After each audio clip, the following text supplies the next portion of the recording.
gang, on est de retour avec, enfin, les chroniques PL Fab. He's back! He's back! PL, t'es très occupé. PL fait la mécanique générale à cette heure. Tenez-vous-le pour dit. On va quand même faire beaucoup du hors-route. Tu vas continuer de nous donner un peu, transmettre ta passion dans la fabrication puis dans l'hors-route. Aujourd'hui, Transfer Case. On a des questions là-dessus des fois. Tu m'as dit qu'on y allait plus côté amateur, débutant aujourd'hui. On va commencer avec la question la plus simple. C'est où ce mon truck? Ça sert à quoi? Mais dans le fond, Transfer Case, ce que ça sert, c'est de transférer la puissance de votre transmission aux roues arrière et aux roues avant, ou aux roues avant, si on peut dire. C'est-à-dire que tu peux le mettre sur le 2 roues motrices ou encore sur le 4 roues motrices.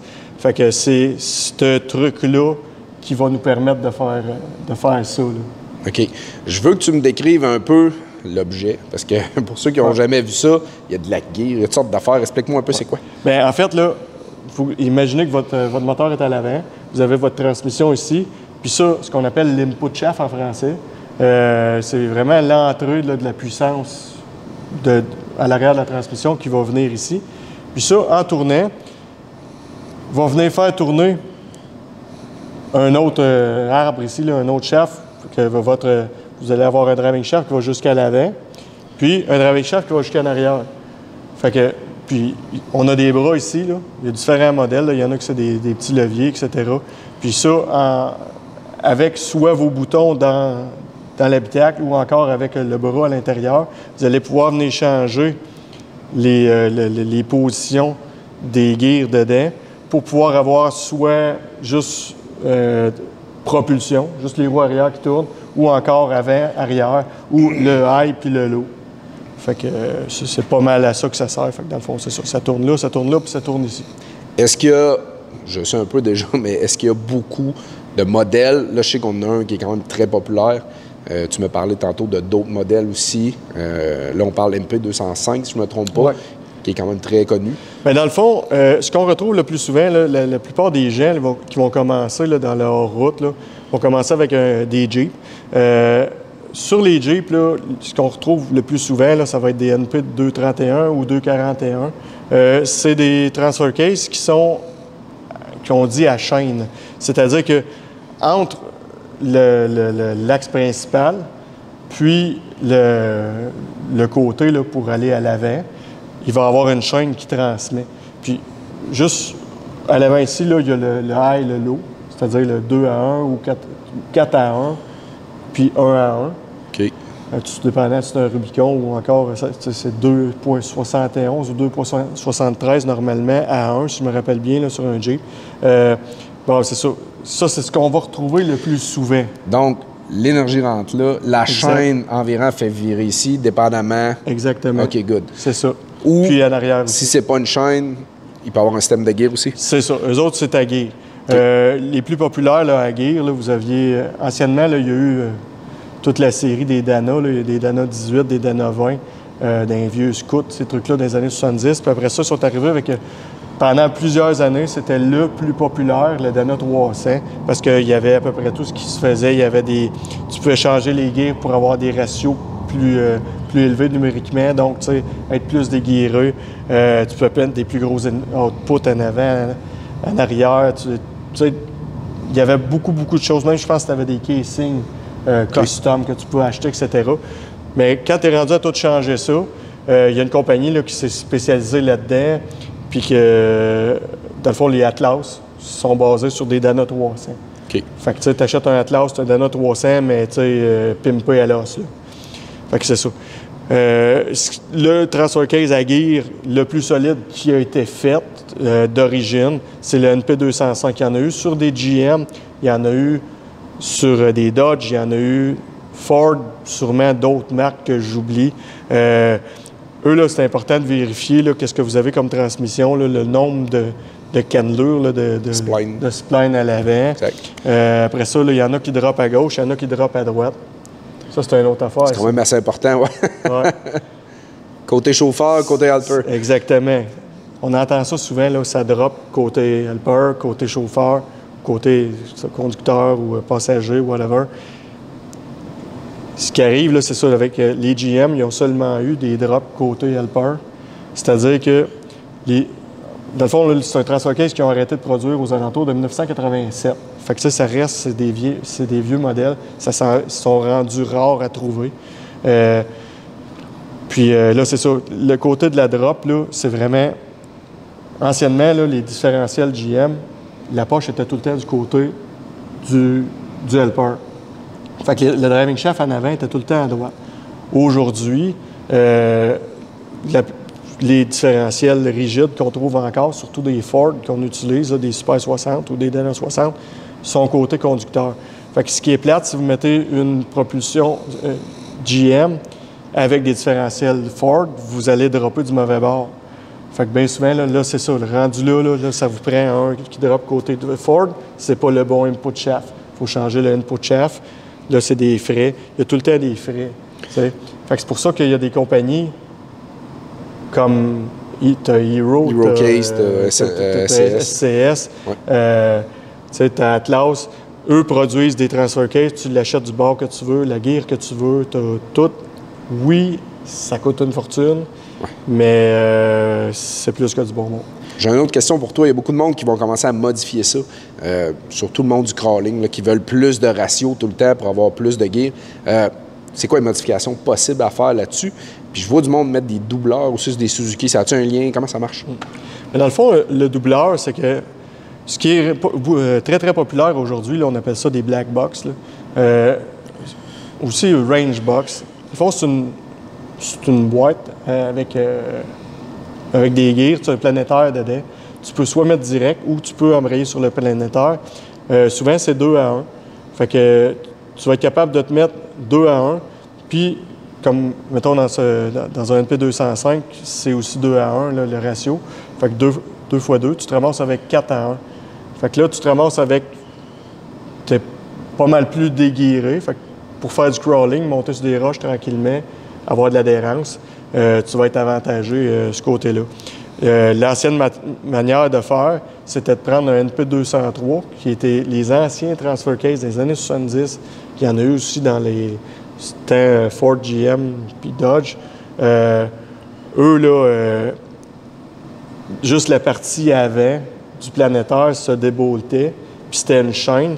Fait que, puis c'est encore disponible. Là. On peut avoir juste le petit shaft qui vient rentrer là-dedans pour se faire un doubleur. Okay. C'est sûr que là, tu commences à avoir quelque chose de vraiment gros, vraiment pesant. Mais tu sais, ça dépend tout le temps de ce que tu veux faire. T'sais, si tu veux rouler vite, c'est sûr qu'un doubleur, peut-être que c'est pas la meilleure option. Mais quelqu'un qui veut se déguirer autre que la gear d'un différentiel, c'est une autre façon d'aller chercher exactement. Aller chercher un crawl ratio là, intéressant là, pour pouvoir grimper vraiment. Là. Ça dépend tout le temps de ce que vous voulez faire. C'est sûr que tu vas avoir de la whip, mais ça ne te sert à rien d'aller te déguirer en fou. Là.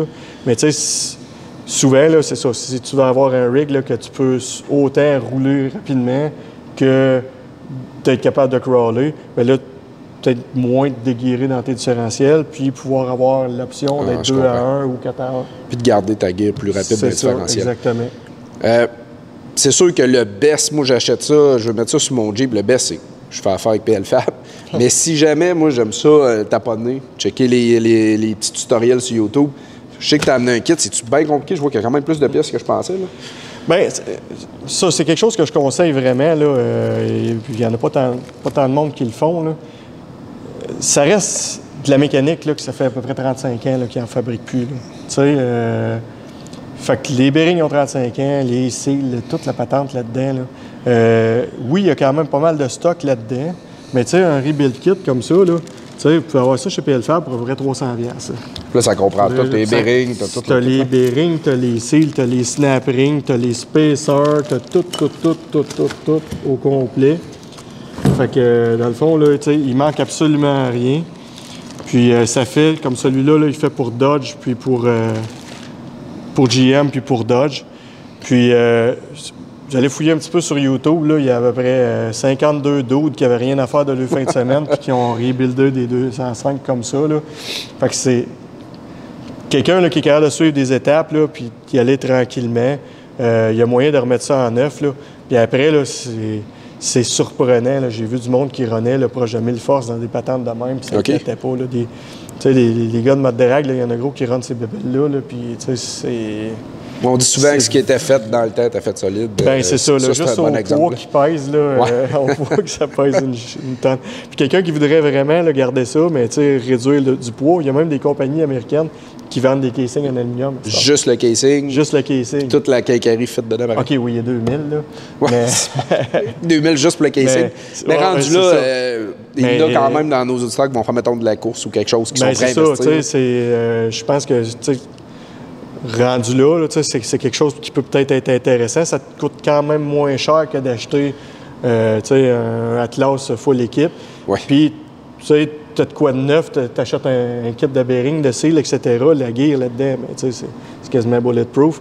Tu te mets un beau casing en aluminium, tu remontes ça en neuf, puis c'est parti. T'es parti, là. Avant qu'on se quitte, moi j'ai une question. On avait fait une chronique dans le temps sur l'entretien de nos véhicules après course, après trail. Ça, j'ai-tu de quoi à faire avec ça? J'ai-tu des affaires à vérifier? J'ai-tu quelque chose à faire pour que, justement, essayer de le garder en vie le plus longtemps possible? Bien, je pense que la base, là, comme tout le reste, là, habituellement, là, on pile dans des trous d'eau, on pile dans des trous de boîte, on pile dans n'importe quoi. J'ai connu bien du monde, moi, qui n'ont jamais changé d'huile là-dedans, là, qui en rajoutaient ou qui ne checkaient même pas. Puis pourtant, ça t'a fait pareil. Mais je pense que c'est une bonne idée quand même. Là. Il y a un couvert sur le côté, là. C'est 6 bottes. Là. Tu défais le couvert, tu as une plug en bas. Tu l'ouvres, nettoies ça au brake cleaner, puis tu remets de l'huile neuve. Ça coûte pas cher, il rentre à peu près une pinte et demie là-dedans. Là. Fait que c'est 15$ d'huile. De temps en temps, là, de vérifier l'huile, puis de mettre de l'huile de qualité. Elle va se mélanger moins facilement. Là. Je sais que comme à mesure, là, moi j'aime bien utiliser ça, c'est de l'huile marine, parce que justement l'eau, OK, elle se dissocie un peu de l'huile. C'est ça, exactement. Fait que le lubrifiant, le côté lubrifiant de l'huile continue de faire sa job même si exactement. Surtout là, sur ça, là, un transfer case, là, souvent, il est plus dur d'accès, puis etc. Fait que ça te tente moins d'aller jouer dedans. Fait que tu mets ça dedans, puis tu es tranquille. Dans le courant de l'été, tu checkes ton huile, puis tout. C'est pas rare là, que c'est en place parce que l'eau rentre dedans. Tu as beau mettre un vent où tu voudras, l'eau rentre tout le temps dans ces cossins-là. Quelqu'un qui fait de la trail quand même assez régulièrement, c'est peut-être de quoi de bien, si vous en trouvez un usagé, de le prendre et de l'avoir en spare dans le garage. Oui, exact. C'est quelque chose qui est facile à installer. Puis même si c'est pas le même... moi, dans le fond, là, je m'en viens pauvre en pièces, là, mais à bout, j'en avais 3-4 chez nous. Là. Même si c'est pas le bon input shaft, là, intérieurement, là, c'est pratiquement tout pareil. Là. Okay. Et peu importe la marque. Là. C'est souvent interchangeable. C'est ça. Puis souvent, là, les modèles de RAM ou anciennement là, de Dodge sont moins populaires parce que c'est des drôles d'input shaft, etc. Fait que tu payes ça une bouchée de pain. Fait que tu mets ça sur la tablette, sauf que toutes les gears, toutes les patentes dedans, c'est interchangeable. Fait que si jamais il arrive de quoi, c'est rare en maudit. Mais moi, ça m'est arrivé une fois. Là, il était en train de... Les needle bearings étaient en train de se défaire. Là. Pourtant, je changeais l'huile très souvent là-dedans. Mais c'est là que j'ai appris qu'il faut que tu checkes l'huile assez souvent dedans. Mais c'est ça. C'est sûr, certains aussi, là, encore là, vous avez des driving shafts qui sont directement dessus. Là. Ça, c'est, fait que tant qu'à être là-dedans, mais regardons tes joints, voir de chaque côté. Pas que la vibration se transmette dans la gear ici. Ça, puis ce qui arrive aussi, c'est que des fois, tes joints se défont. Puis là, ben, ça se jack. Puis c'est là que tu vas avoir des problèmes. Dans le fond, c'est pas ton transfer case. Lui, il est bulletproof. C'est ton maudit driving shaft qui va venir briser ton transfer case. Merci beaucoup, PL. Si vous avez des questions pour PL Fab, on est rendu mécanique générale. On fait de tout. Passez le voir. C'est super le fun. S'il y a un peu de temps, il va même pouvoir répondre à vos questions, en plus de travailler sur votre véhicule. Mais prochaine chronique, je veux des suggestions. On veut savoir, vous voulez qu'on démystifie quelle pièce, quelle partie de votre 4x4. PL, il est là pour ça, c'est l'expert dans le coin. Fait que je vous remercie beaucoup, la gang. Merci beaucoup, PL. Allez voir ça, PL Fab, puis on se revoit très prochainement. Baguette.